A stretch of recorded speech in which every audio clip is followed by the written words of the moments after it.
Hello and welcome back to the channel. Welcome to another video looking at the latest game in the Total Extreme Wrestling series, TEW IX, TEW IX. 20 years of TEW. What a world. And today we're going to be looking at all the new features. I mean, you could just go here and look at everything, but there are 219 additions, and I'm going to try and get through them as quickly as possible. I've set up a little beta save here. Just to look through it all in the context of the game. So let's go for starting. I mean, we'll get through everything. There'll be timestamps in the description. And let's get into it. First of all, with one of the big things of the year, one of the main things, I think the first thing that was announced, the booking team. Yeah, I mean, in your booking team, you can have 5 members, I think, max. Or I think you might be even be able to have more. No, it's up to 5 people. You know, you're one of the bookers. Yeah, no more. So yeah, 5. I think 4 more. So I mean, I'll just slap everyone I can in there. Let's get Adam in, Cody, welcome, Paul. But then one thing about booking team, some people will be happy, some people won't. The Bullet Club not too happy about Paul. Let's get Triple H in. Sheamus is happy. Andrade is happy. Good for them. Can I get any more? Can I throw Pete Dunne in there? I can. Randy? No. Okay, so you can have 5. You can appoint 5 people.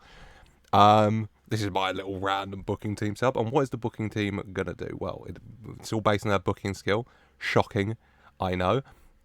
And they're the main thing the booking team can do is going to generate a new feature called creative energy. Okay, the higher their booking skill, the more they're going to give you.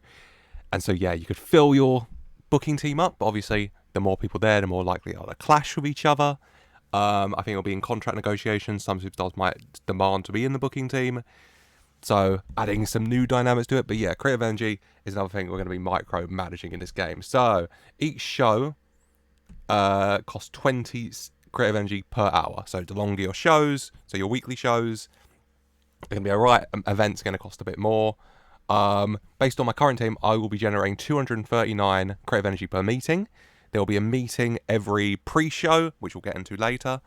And yeah, so we generate 239, let's say for an episode of Raw, 3 hours, so 60 creative energy already gone.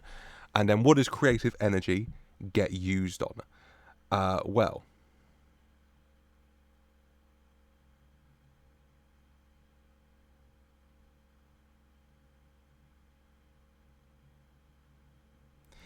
creative energy, one of the main things it's used on is creative ideas. They can be used to give certain effects, okay?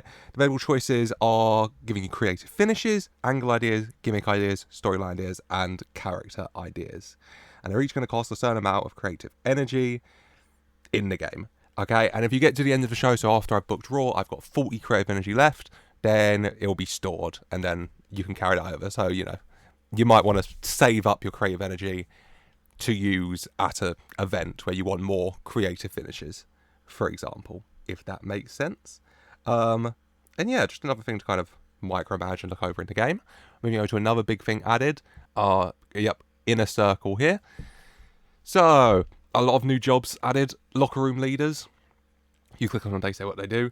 Locker room leaders are core workers who are known to have your ear. Their impact on the environment is heightened. It can be a pro and con depending on who's there, the relationship they have, and everything. So, yeah, good locker room leaders tend to be well respected, positive role models who are taken care of, so their morale doesn't get too low. So you want to focus on giving them the bonuses, making sure they're happy, because happy locker room leaders, happy locker room, upset locker room leaders, not very good. Okay, you can have up to 5 different locker room leaders, and it replaces the old system where they were just kind of generated for you. And yeah, they're the main guys, okay? Their impact they have is going to be heightened, which can be a pro or con depending on how it goes. And obviously, if you have 2 locker room leaders who are rivals, that could be quite damaging, because then you get, you know, like, gangs. Which you don't want, okay?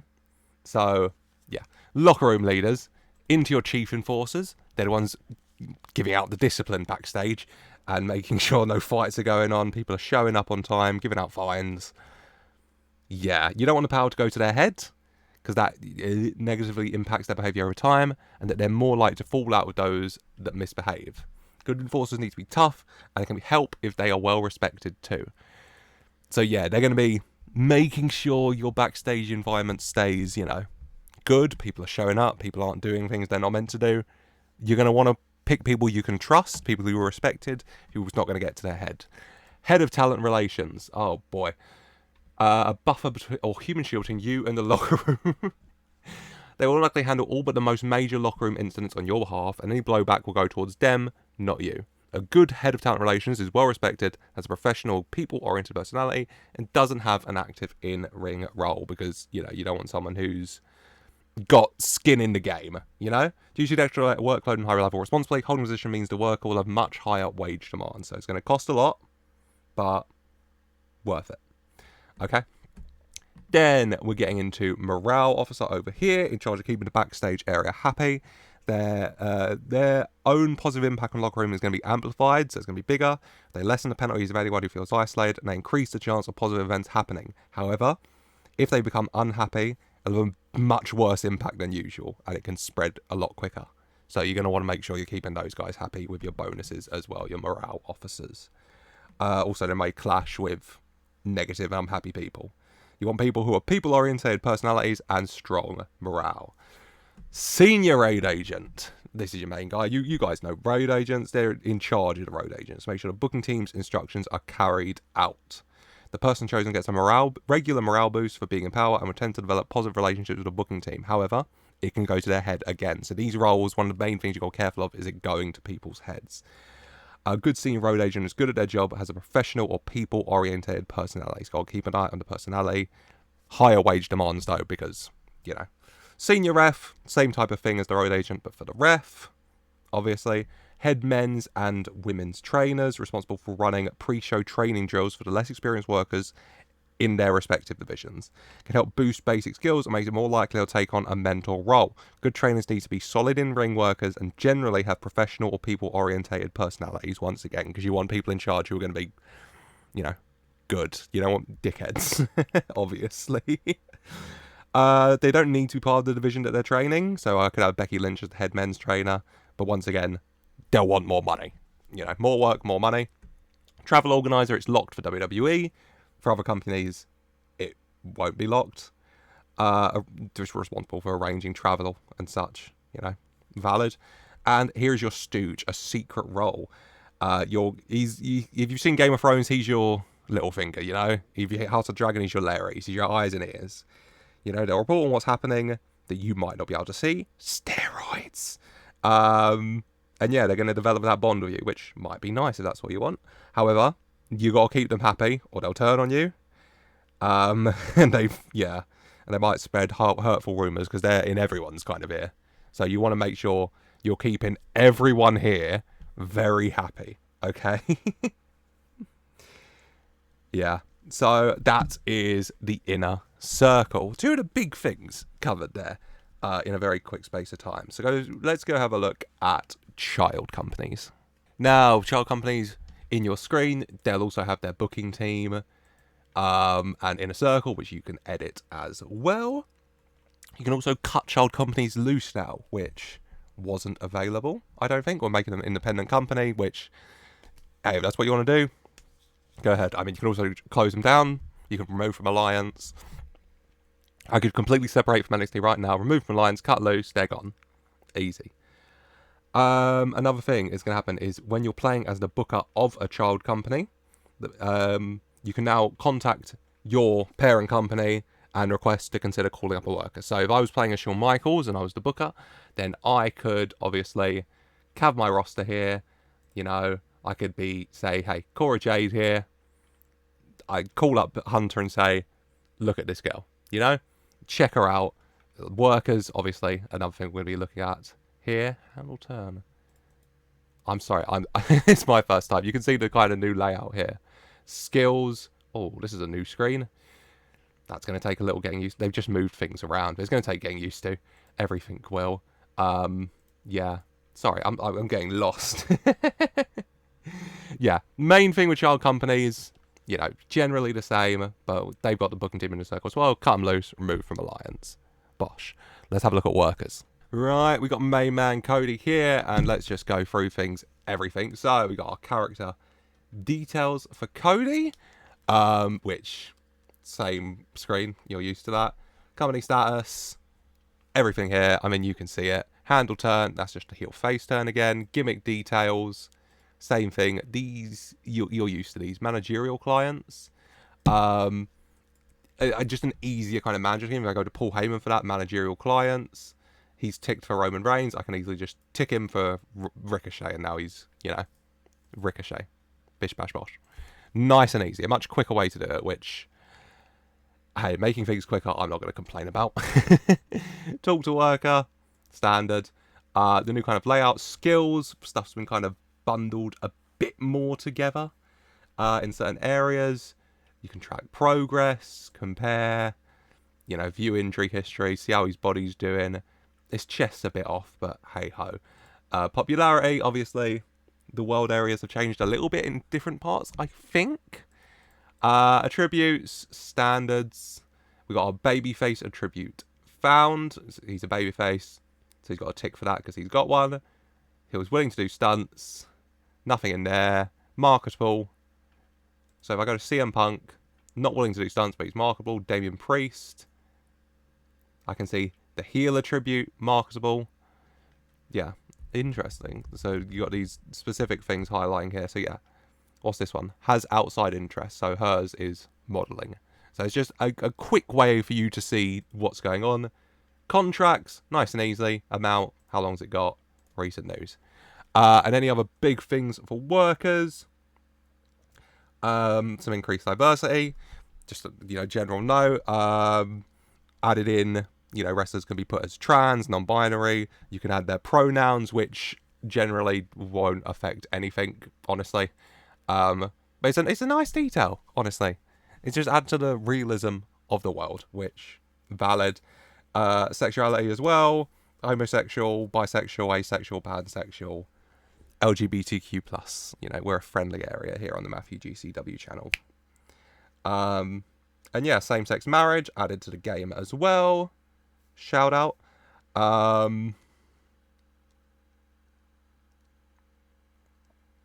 The relationship system has been overhauled to make it deeper and more realistic. Instead of each relationship being limited to a single type, each is now divided up into 4 types. So family can be nun, sibling, parent, cousin, grandparent, uncle, aunt, uncle, distant relative.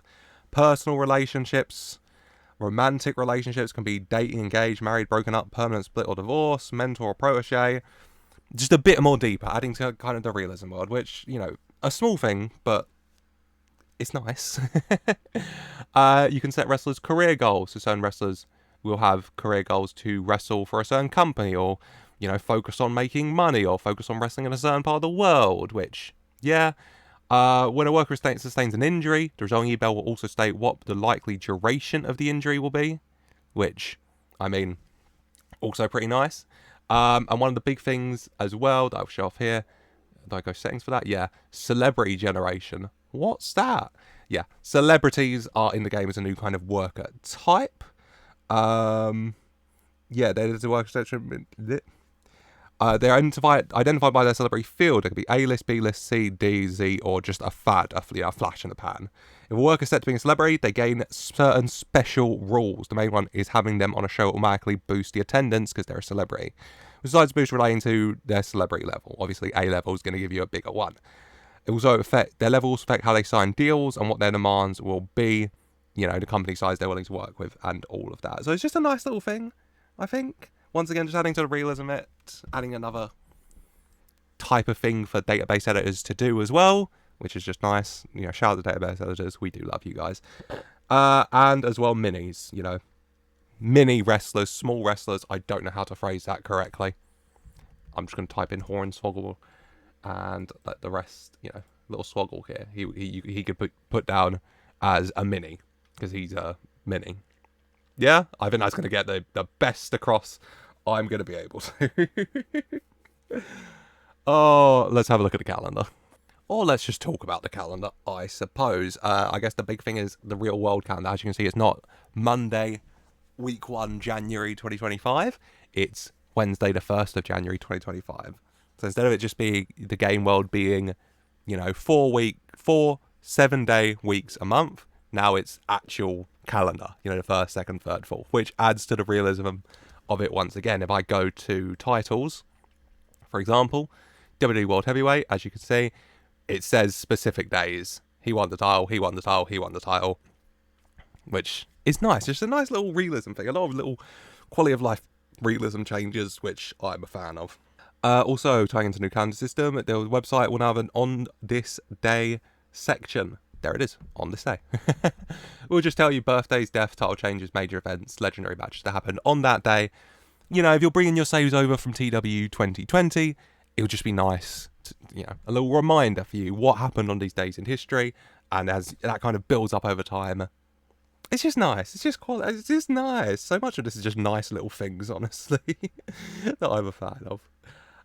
Let's talk about locations and venues. All right, first of all, generic venues. You could pick generic venues for locations. They'll have a built-in capacity figure, which a lot of people wanted, so you're not going to get unrealistically high, location venue amounts, which fair.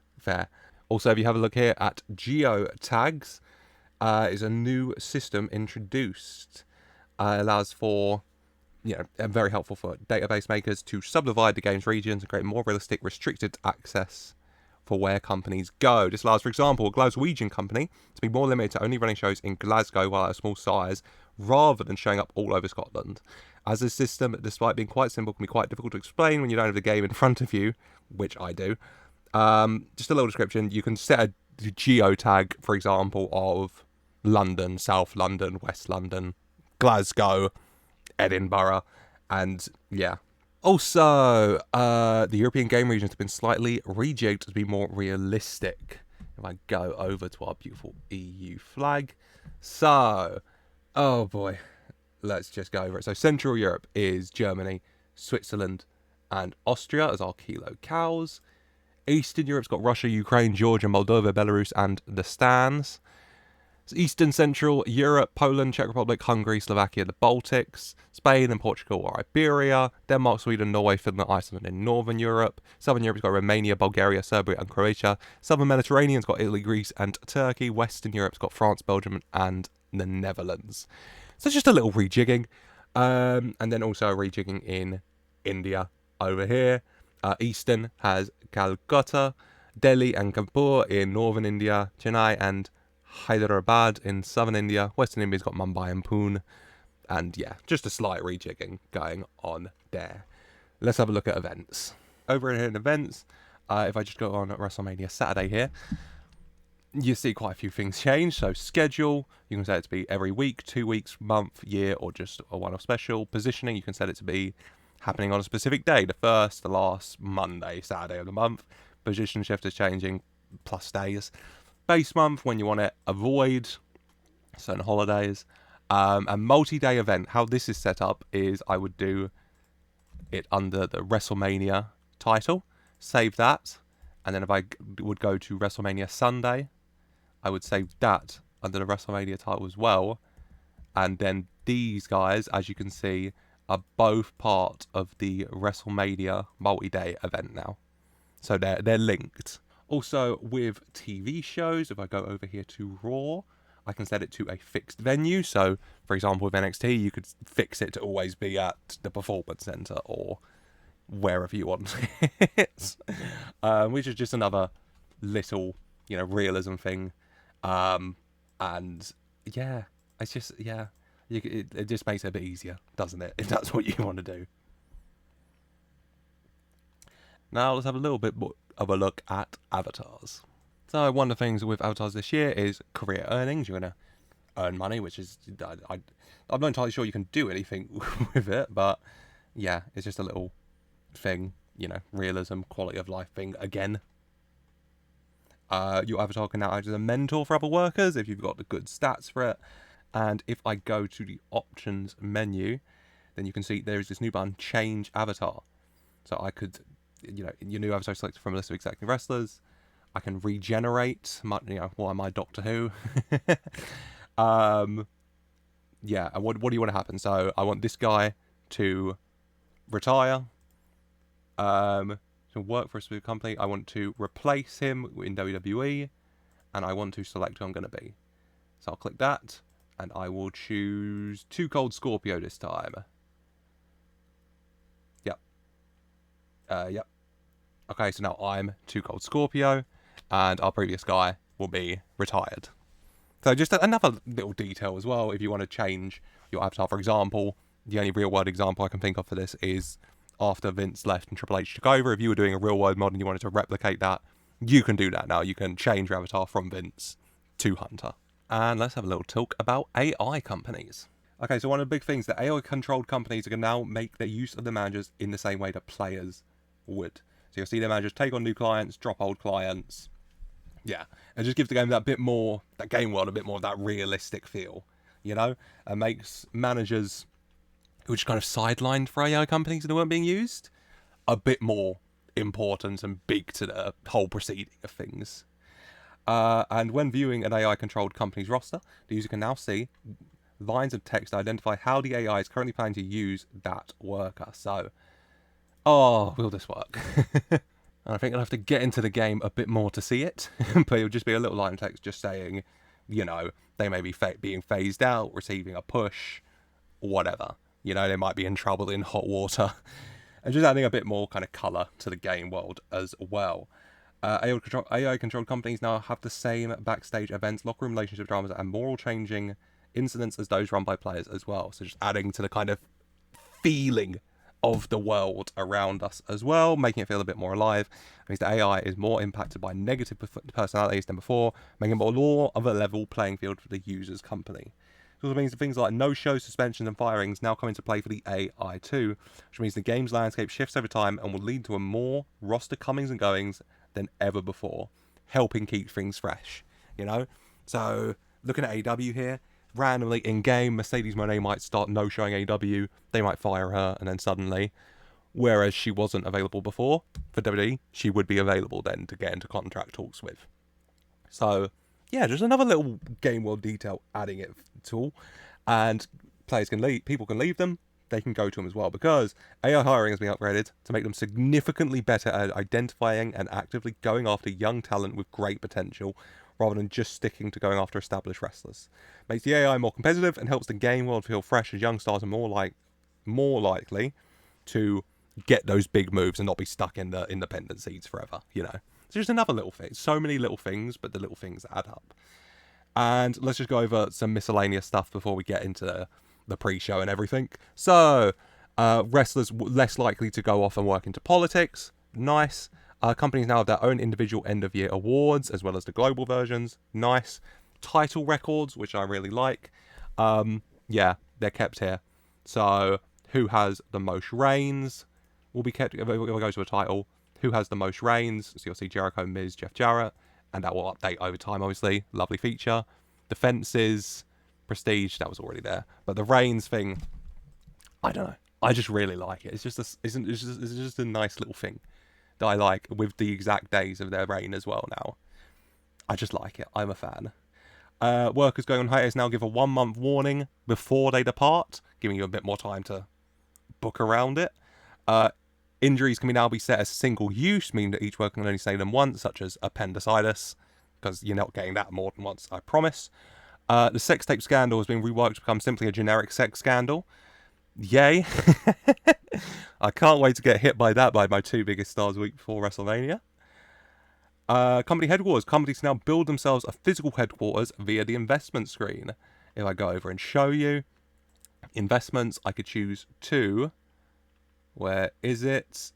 Yeah, build a corporate headquarters. Bam, I did it. That was quick. Why would you want to... Why would you want to do that? A company with headquarters gets some minor benefits to their prestige and influence. So, yeah. You can also build a physical Hall of Fame, as you can see. Get some minor prestige and influence benefits as well. And also charitable donations. For good morale and, you know, good causes. And please don't hate me, people. Announcing skills have been renamed to play-by-play. Audible clicks, as you've been hearing incessantly throughout this video, I'm assuming. Inactive title warning, you'll now get a little flag up if an active's title has not been defended for more than 2 weeks, which will get a bit annoying considering You know, the usual thing you say is every month, but it's okay, isn't it? Monthly legal costs based upon the month's profits have been added to help stop large companies from missing great fortunes too easily. So, one of the big things reworked I saw throughout the things was finances. There's a lot of more stuff in here, a lot of details that I could get into, but I would be here all day, and that feels like an entirely separate video. Let me know if you want it. But, yeah. A lot of stuff added to try and make it harder to just hoard money, which, fair enough. Without further ado now, I'm going to go forward and we're going to have a look at the pre-show, in-show, and then post-show. Okay, so as you can see here in the pre-show screen, there's quite a few things we need to get through. I think most of them are just kind of one click, so you can just fly through them. But, oh, let's get into it. Give the night off. Permit some of your workers to take the night off. They will not affect the locker room, will be unavailable for you to use tonight, and may work for other companies that employ them. So yeah, if you're not going to use someone, you can just give them the night off. You know, they won't affect morale. Nice, nice and easy. Selecting the venue. I mean, that's pretty self-explanatory. You just select where you want the venue to be. You know, this is just you choose it at this point instead. So I'll just pick the best option. Okay, nice and done. You finalise broadcasters. Well, they're fixed for me, so they're fixed. I can't do anything. Pre-show incidents, no pre-show incidents happen. If any happen, they will go there, obviously. Pre-show incidents also tend to involve your local environment, so this can be dealing with, you know, weather conditions, so if it was snowing or raining, which could affect if people could show up as well. Any problems with the venue itself, like security alerts, equipment going wrong. Just some more added realism going on in there. Booking team meetings, so obviously this will be with your booking team. If I right click, I can skip right to analysis and feedback. But I'll have a look. So yeah, everyone's just generating their go on. Oh wow, I don't want that. So spend. So this is what I can spend it on. Create a finish to boost a match's overall rating, an angle idea to boost an angle's overall rating, gimmick idea, storyline idea, character idea. Let me get a creative finish. A surefire hit. I'll just call it that. There you go. And then I'll back out. I don't want anything more of that. During me and Cody and Adam Pearce got on particularly well. I'm glad they're building a budding relationship on the separate brands that they're on. Locker room incidents. Go on. What's happening? Electrolysis and Jason Ayers are bonded recently. Someone want to tell their husband. Bailey has been passing tips on to Indy Hartwell. Biggie create a fun, relaxing environment. So it's just that section from TEW 2020 happening here instead. And then address the locker room. Yeah, I mean, a lot of options here. Make a big speech to try and inspire everyone. Team bonding. Bring together the key members of the locker room. And try to build some team spirit. You know, try and build good relationships. Hardline stance, you know, your authority show, open forum for questions, meddling, call out, intervention, fire, pull a rib. Let's do some team bonding, shall we? And it just strengthened the relationships everyone has with the people they have relationships with. And I gave an inspirational speech. The pre-show's done, and then you're into the screens that you recognise, you know? Just a couple more notes on the pre-show. Once again, I mentioned about weather effects. Seasonalized, localized effects can now occur and impact shows, such as lowering potential attendance or stopping out-of-town workers from reaching the venue in time due to travel chaos. So it's just adding to that realism again. There's been episodes of Raw IRL, obviously, where some workers haven't been able to make it because of storms and snow, and that can happen in-game now, which I just think is a nice little feature. Into this... God, there's so much to cover, it feels like still. Right, I'm just going to auto book at the show to show you one thing. You can set auto booker to have no title matches. So, no title matches. So I'm going to book the whole show with no title matches. 16 segments. What problem? Oh, there's no storylines. And too much Andrade. You can never have too much Andrade. I'm going to turn off the clicker now, in case y'all got annoyed by it. Oh, God. Let's get into the little details. Right. Battle Royales. They now go up to 60 men. if one of you bastards challenges me to do a 60-man battle royale, I'm offing myself. Oh, what's it called? I want 2 out of 3 falls. You can also specify elimination order in battle royales now. During 2 out of 3 falls, you can specifically amount the amount of falls you want. So you can have it set to 2 falls to 1, 3 falls to 0, 2 falls to 0, whatever. Crowd heat displayed. We're going to get into that. Cheap finish effects have been upgraded, so they are now better taken into account with regards to how they affect wrestlers. So wrestlers might be more willing to accept defeat if they know it's going to be a cheap finish. And also a note on storylines. Very one-sided storylines where one person or side is completely and utterly dominant now leak heat over time to simulate how boring they would be for fans. Now, I'm going to go with this show just to show you a thing. Let's go with the pre-show. You can see how everything looks. So this is always the same, but you've got this new little thing here, crowd heat at end.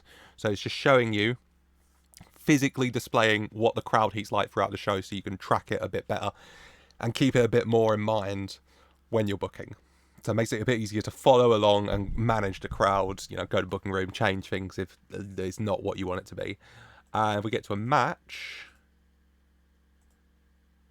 Oh, here. So yeah, crowd heat at the end of the match is unclear. So you have your normal things, in-ring performance, segment rating of 55, but I can also see now the wrestling rating and the crowd rating.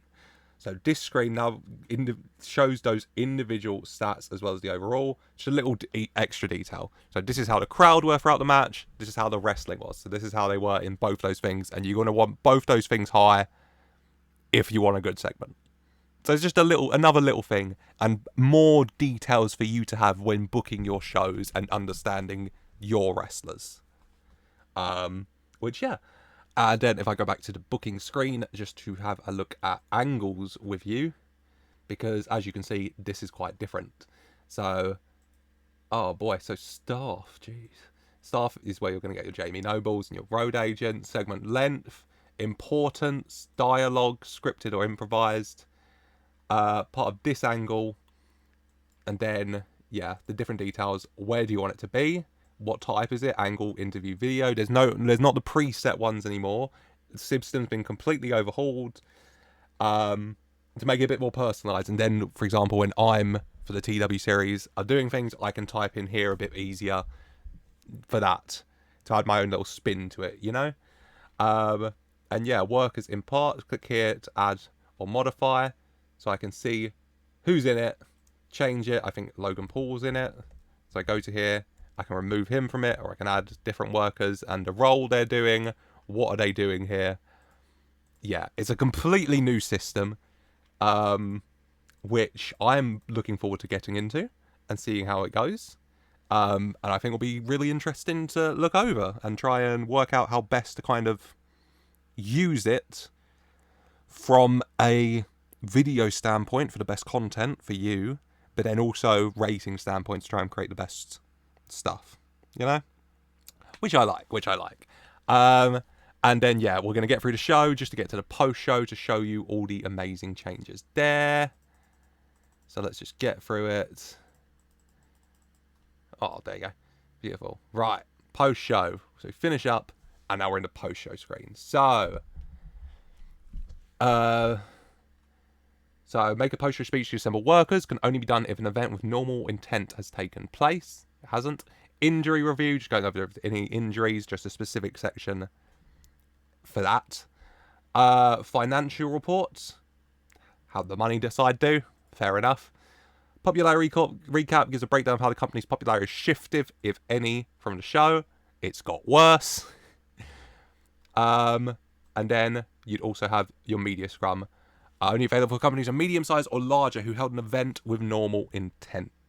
One big thing, participation is optional. You can skip it, just like in Football Manager. But if you want to do it, it can be a good time. You know, it could boost morale. You could lower morale. I could slag someone off. It's just one of those things. That's just a little bit of fun, isn't it? Also, in the post-show speech system up there, where I address the locker room, one of the things I liked is I can... I'll quote for you here. Pressure workers to improve their cardio. So if I see your stamina's a bit low, I could call you fatty, fat, and you probably wouldn't like me, but they might improve it. And you can also mock workers' microphone skills. So a lot of mocking will be done there. I don't know if I'm the type of booker to do a lot of mocking there, but you can if you want to. And that kind of covers the vast majority of things there. I will do a quick recap of the editing side. I'm not a database guy, so obviously that's not going to be my kind of field. But there's a lot of really cool. Just there's a lot of changes in general to the database side of things.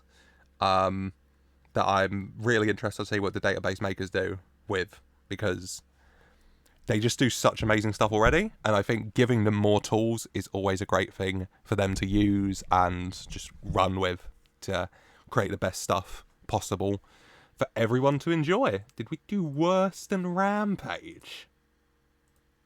Sorry, I've gone off on a tangent. Did I do worse than Rampage? I'm going to assume not, or else I'll jump off a bridge. I think I'm just going to end it there. We've covered everything, haven't we? Yeah. If you want me to do a separate video going over the editing side of things, I'm not kind of an expert in that field, but there is a lot to talk about there, which, once again, really interested to see what people do. Covered pretty much, all of the big ones, most of the other ones. Like I said, there are 219 of these bad boys, so feel free to just skim through these yourself if you want. But yeah, that's going to be it for today. I hope you have enjoyed. I hope you are enjoying TEW IX or TEW IX if you got into it or you're looking forward to it. Beta's a fun time. TEW 2020 beta's when I first got into the game. Of any Total Extreme Wrestling game. So it holds a special place in my heart, this kind of time of the game. But I'm looking forward to TEW main dropping, TEW IX full game dropping next week. Save's going to be starting on... The first video will be on the Monday, because I have to wait till after SummerSlam, obviously, to see where the state of the universe is that I'm going to be heading into. And booking from. I hope Triple H doesn't mess me up too much from what I've planned. It would be so like that bald fraud to do it, though. But yeah, that is going to be it. I hope you have enjoyed. If you have, then please do leave a like and subscribe for more. Let me know if you want that video on the editing side of things as well, of course. And yeah, leave your comments. And yeah, as always, I just want to say a very special thank you for watching.